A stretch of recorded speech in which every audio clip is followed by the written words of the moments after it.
L'édifice est somptueux, entouré de jardins à la française. Le musée royal d'Afrique centrale a la réputation d'être le plus beau et le plus fascinant consacré à l'Afrique.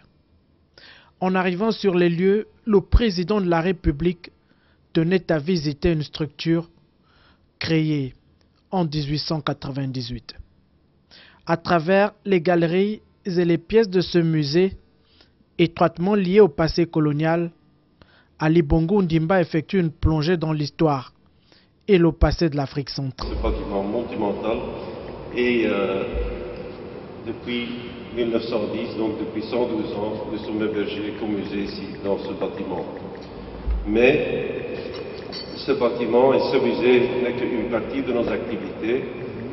En fait, le musée ne tient que, disons, un quart de nos activités. C'est vraiment la vitrine vers l'extérieur. Mais nous sommes surtout un établissement scientifique et nous travaillons dans plus de 20 pays africains. L'institution de référence pour l'Afrique centrale est d'une richesse historique inestimable. Par son éclairage sur le passé de cette région du continent, le Musée royal d'Afrique centrale demeure une institution de référence, de réputation mondiale. En ce lieu de rencontre interculturelle, créé à l'initiative du roi Léopold II, la collection ethnographique, la salle d'histoire, la salle Stanley et celle des géologies demeurent des trésors pour l'humanité.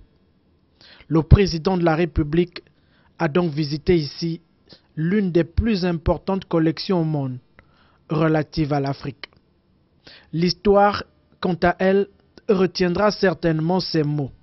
Cette date du 15 octobre 2012 comme l'un des faits marquants du musée, désormais gravé en lettres capitales dans ce livre d'or par le président de la République gabonaise en personne, visiblement séduit par ce projet qui pourrait certainement inspirer le Musée national du Gabon ou le projet du Centre international de civilisation bantoue.